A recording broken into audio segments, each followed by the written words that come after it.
Hello, and welcome to week 9. So this is our penultimate video, our second to last video, and this one is going to be really brief. I really don't have anything new to tell you this week. I just want to go over some due dates and take the opportunity of doing a video to give you some tips as you work to revise your literacy narrative this week and develop a really great final draft. So remember, the peer review is due on Friday. I just made a discussion board post assignment that's due on Saturday, and the final draft will be due Sunday. Just same schedule as last time we did a paper 2 weeks ago when we did the argumentative paper. For the peer review this time, I haven't graded the discussion board post where you posted your rough draft the other night, Sunday night. I'm going to wait to grade those until after peer review is due because I want to see you go back into the discussion board and leave a message for your partner, either with a Google Doc or with your email address so that they can receive the peer review from you. I want to see that effort to get the peer review back to your partner for you to get full credit, both points for the lesson 8 discussion board post. And you should really, I have the instructions for the Google Doc, how to do a Google Doc in several places. You should really familiarize yourself with those anyway. For our last assignment, the portfolio, which is kind of a collection of revisions of your papers, which we're going to start that assignment next week, you'll need to use a Google Doc because it'll be too big to paste into the discussion board when you post your rough draft of that in a couple weeks. So familiarize yourself with how to use Google Docs. It's very easy. You can just do the peer review worksheet, then convert it to a Google Doc and copy and paste the link. Very easy. And it's a program, or an app, I guess would be a better word for it, that you use a lot throughout college. It's great for group work because you can actually, if you share your Google Doc with someone else, you can actually edit it at the same time as someone else and message each other. So it's a really great tool to use that you'll want to learn how to use going forward in college, especially if you plan to take a lot of online classes. It's very helpful. So those are the due dates. Let me know if you have any questions. I'm happy to answer emails. I try to be as prompt as I can. So here's some tips for you as you revise the literacy narrative. Be careful of your use of the first person.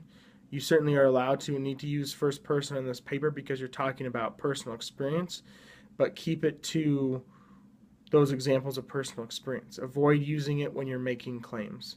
For instance, in your thesis, don't say I think, or I believe, or in my opinion. Avoid phrases like that. But when you're talking about your personal experiences, your evidence to prove your point about literacy, you can certainly use the first person and say things like, in my sophomore year of high school, such and such happened to me, and this made me realize that, ... So those are, I think I mentioned that last week, but I want to point it out again. A key difference of two different ways to use the first person, one appropriate, one inappropriate. So keep on the lookout for that when you peer reviewing your partner's paper. I also have some more tips for you. Even though it's a literacy narrative, be sure to still have a clear thesis in your intro. Connect your personal experience to a larger, more universal idea so that readers can relate to it. Yes, this experience happened to you and it was unique, so they're going to read about that, but what was it you learned from this experience that other people might find useful? And so have that in a clear thesis in your intro, like you would for an argumentative paper.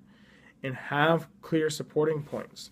Maybe that's the different parts of the event or something, but whatever it is, different supporting points, and make those the topic sentences of your body paragraph. So structure, thesis, a lot of that is similar to other papers like the argumentative paper. It's just a more,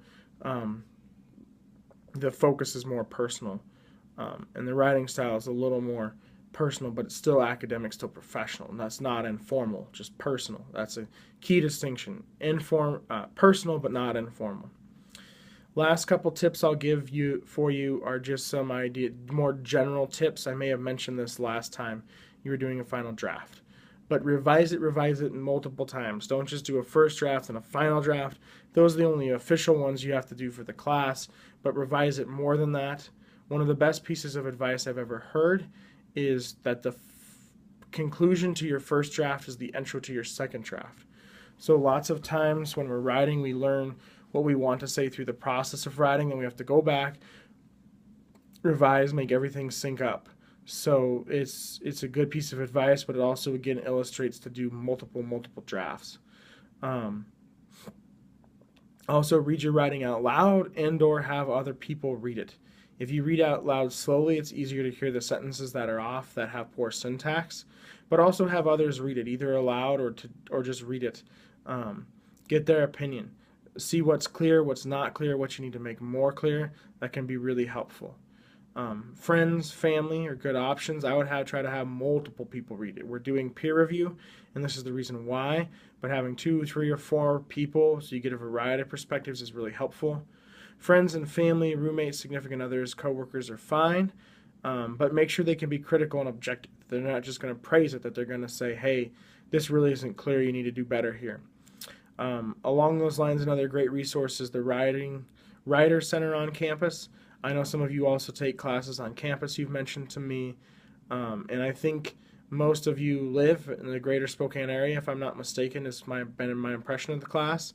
So if that is the case for you, you could certainly avail yourself of either the Writer Center on the Cheney campus or the River Point campus downtown. It's real easy. Just go to EW's website, type Writer Center in the search box, click the first link. That'll take you to the Writer Center, and then online you can make an appointment and go in, and you get half an hour, and someone gives you feedback on your writing. It's a great critical outside perspective from someone who can be objective, who's not in our class, but who is trained and thoroughly trained in writing. So those are my tips. Those are my suggestions. Hopefully the due dates and everything is clear. Please let me know if you have any questions, and I hope you have a great week. I look forward to reading your work and working with you.